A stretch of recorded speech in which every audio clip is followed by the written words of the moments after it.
My name is Michael Bodine, and this is my sister Echo. Hello. And we are professional psychics, and we've been doing readings for about the last 25 years.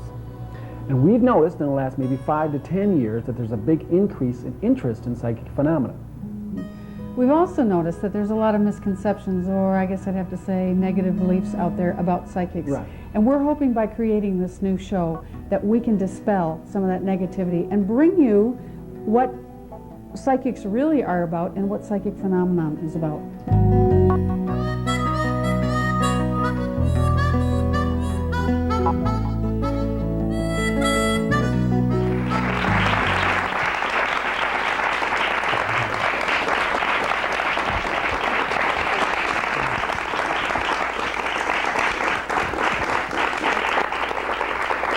Hi, everybody. Hi. Welcome to the show. Yeah, welcome to the show. We're going to talk about ghosts right now. And I had the opportunity last night to go to a home and check out a ghost that was not very nice. Cool. Do you have any video on that? Yes, we do.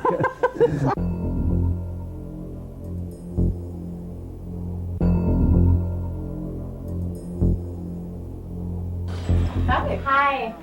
When I first walked into Kelly's place, I could feel a heavy energy coming from her bedroom. She showed me pictures a friend had taken of lights in her living room. But the most dramatic picture was this one, a man's face in her bedroom. See the eyes, nose, head, his body, he's kneeling on my bed. Oh, I can. There. Holy smokes. Kelly told me she felt like ghosts had been in her home for quite some time, but lately the disturbances had come more often and were starting to scare her. It's like every day there's something pounding on the walls. It sounds like somebody's outside with a hammer banging on something. Go out to investigate, see what it is, there's no noise. I could feel a heavy presence in the back bedroom. He was a voyeur and had a very sexual energy. There's something real bad in that back room.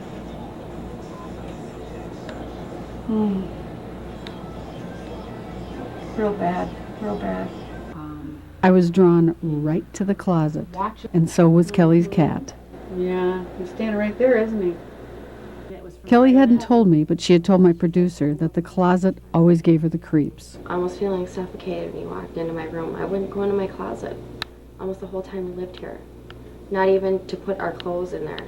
I would not open those doors for anything. The man I saw in the closet told me he'd been dead for 4 years, was a biker, and had lived in the area. He's not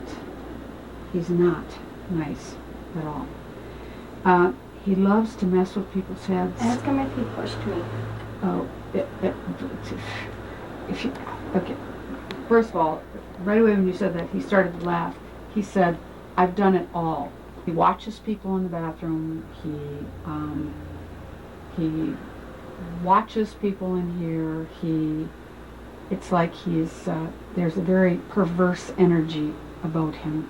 The words he says are, "I like the chick." Okay? All right now.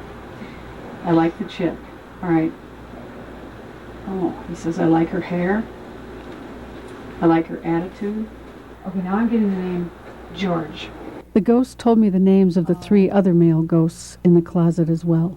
James. James is your friend. James is one of the guys you have come over here. Okay. Kevin. All right. And there's a Frank. Okay. Again, Kelly hadn't mentioned any names to me, but she told our producer about a dream she'd had. Someone was walking through her home. In her dream, she questioned the ghost. I said, "Who are you and what do you want?" And he said, "My name's Kevin." The ghost I was talking to looked just like the bearded man in the picture. He dressed like a biker, wore all black, and had a bad attitude. But as a Ghostbuster, it was my job to get him and his ghost friends to go to the other side. We want you to leave here because you're not welcome here. He told me he'd been sticking around because he liked the chick and was afraid to move on to the other side. I finally convinced him that he wasn't welcome here. I also assured him there were friends and Harleys in heaven. That's when he finally seemed ready to go. I'm going to call in an angel. And I'm going to ask her to take you and your friends over to the other side. The biker ghost and his friends finally left for the other side. It had taken more than an hour to convince them to go. But as soon as they left, the energy was lighter, and Kelly was obviously relieved. My bedroom feels a lot lighter. It feels like it's a lot easier to breathe in here.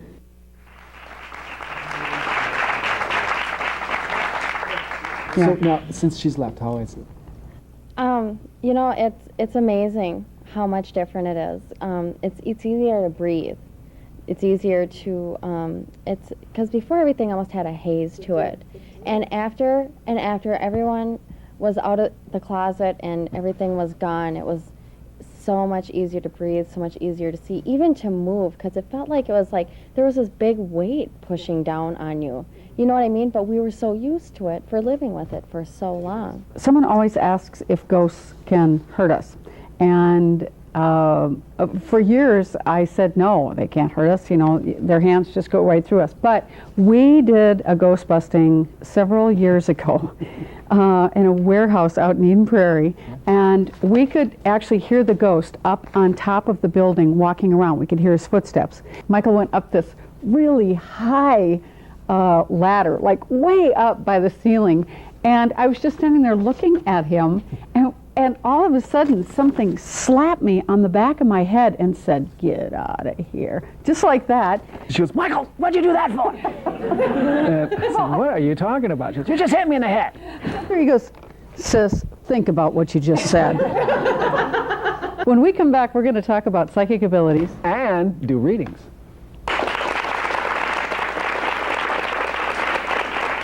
Do you write? Do I write? Yes. I used to write comedy. Well, can you go back to writing? Can I? Yeah. Nobody could read my handwriting. I have multiple sclerosis, and I shake a lot. Is there some way that you can write somewhere? Well, I could write on the computer. Why? Because it seems like you're supposed to do some writing. Really? Oh, I would definitely say you're supposed to do writing. Wow. That is interesting. Ah, boy, you don't swim at all, do you? Nope. Good, that's good. Well, here, I gotta have the other one. Oh, the other one? You know, I don't do poems. No?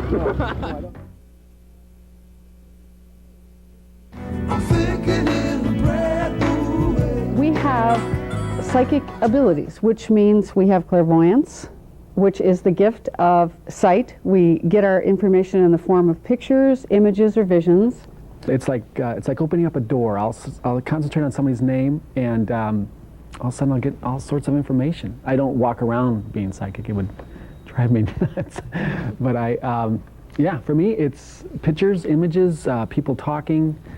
Who would like to stand up and ask a psychic question? Anybody willing? Thank you. What is your first name?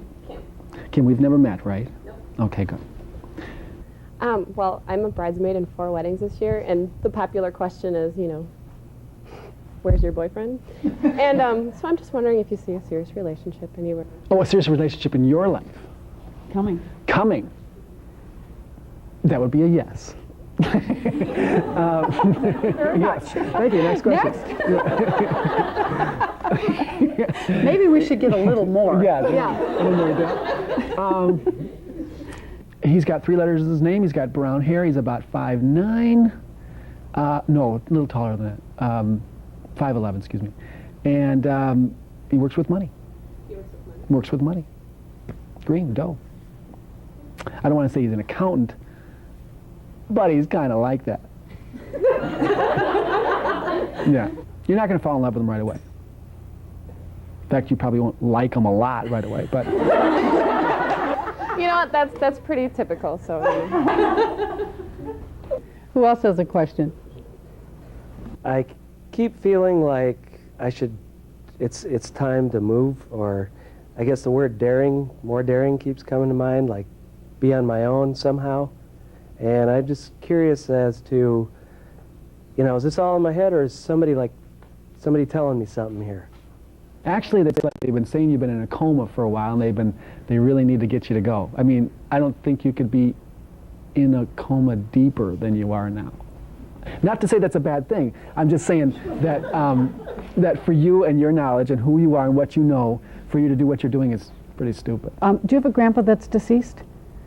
Yeah, both of them. All right, there's one, though, that seems to watch over you almost like you're still a little boy, and he's just continually trying to encourage you to have a fulfilled life. And I guess what I want to say about him is that he didn't have a fulfilled life, or there were dreams that he had that he didn't fulfill, and that's why he's pushing you to not just stay in one place, but he's trying to push you to, come on, be happier, trust yourself more, come on, you've got a good mind. Does anybody else here have a question that you'd like to ask? Yes. My fiance Angela and I should probably give you her name too, are getting married soon in October, and we've been hunting for a house. We're kind of thinking about that we have to rent maybe too initially together. We're living separately right now, and we're kind of interested to know if you could give us any information as to whether we'll end up finding a house in closing, or whether we You will find it. You'll find it, but it's like there's no use in trying for the next couple of weeks. Maybe like in August. I guess in August is when you're going to start. It gets serious, but you will have a house. You won't have to rent. Definitely. Might even feel for a while like, hello, is anybody paying attention to us? We need some help here, and then, bam! All of a sudden, all kinds of answers come. So don't buy in an Indian burial ground, though. That would suck. that would, yeah. So let's take a look at how Echo's and Michael's readings turned out. Michael predicted Vic and Angela would buy their perfect house in August. Not long after that, they bought this house in August. Echo told Steve, a deceased grandfather, one of his own regrets was pushing Steve along in his career. Afterward, Steve confirmed he had the same feelings and told us his grandfather had abandoned his own family in the woods of northern Minnesota 40 years before. And then there's Kim. Michael said she'd meet Mr. Right at one of the next 2 weddings she was in. It didn't happen at this month's wedding, but maybe next month. Of course, she probably wouldn't like him right away anyway. When we come back, we will take your questions about anything that you'd like to ask about psychic abilities, intuition, reincarnation, life after death. And show you some really cool pictures. It's about someone that I recently just met. First name? Blake. I like Blake for you. Yeah, there's an old love coming back into your life. How old? She's about 85. No, I don't know that I trust him. Intimacy issues. You gotta resolve some issues with an old relationship, they say. I'm thinking in a brand new way.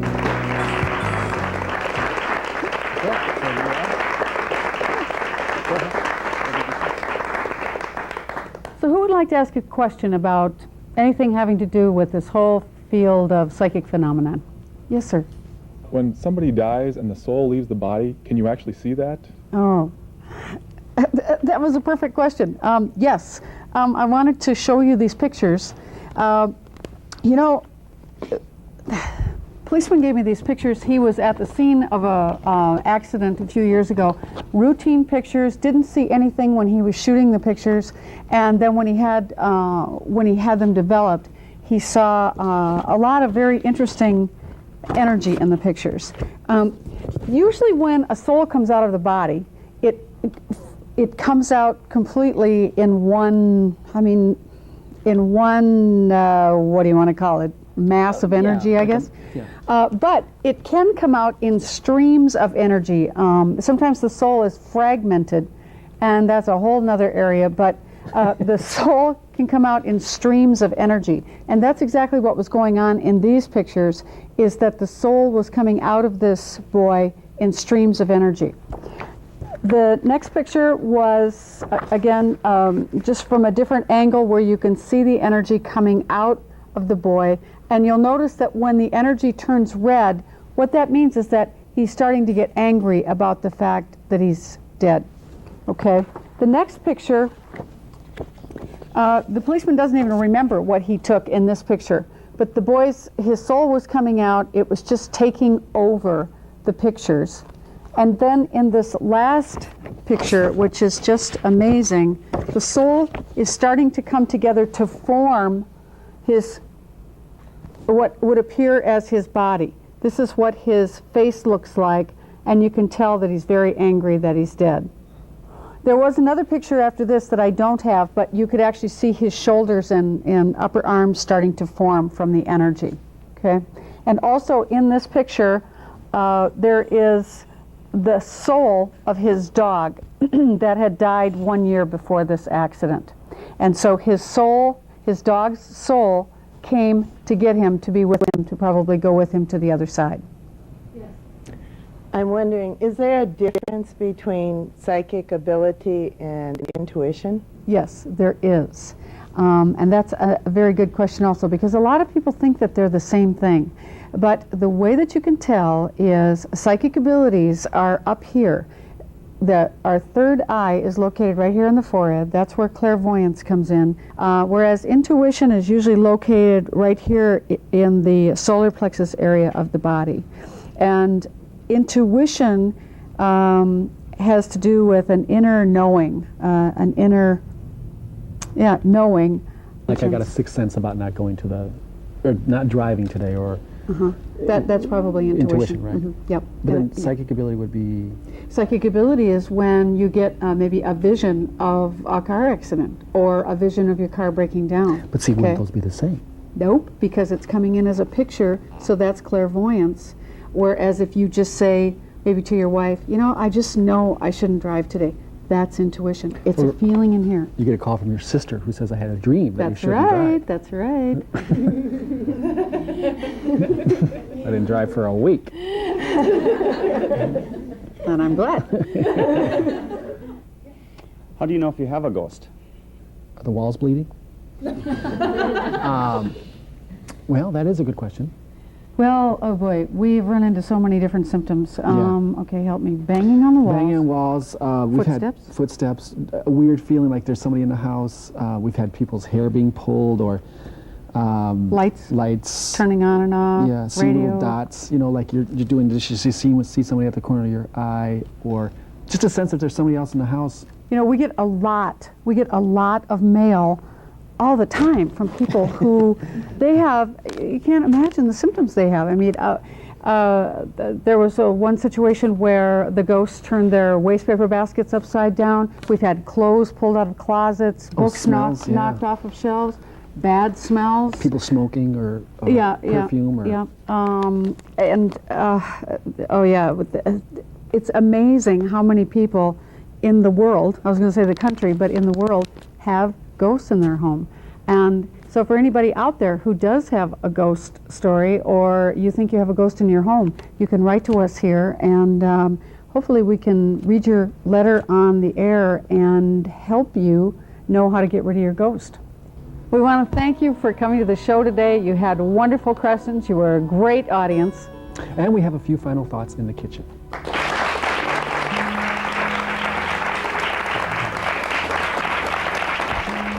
That was a great show. Thank you very much for joining us. We hope today's show cleared up some of the myths or fears that you may have had yourself about psychics or psychic phenomena. Yeah, and hopefully you felt like you spent the whole afternoon with two psychics in your kitchen. Thanks a lot for joining us, and we'll see you next week. Bye-bye. Do you believe in psychics and all that sort of jazz? I do. Everything is connected. There's so many people that claim that they can do it. Like, how do you know if they're true or not? No. Driving. You brought up driving. No, don't worry about driving. You don't have to worry about driving. I wouldn't drive for a couple weeks, but it's okay. So we turn the clock to 0, honey. Our silver stock will spend all the money we started.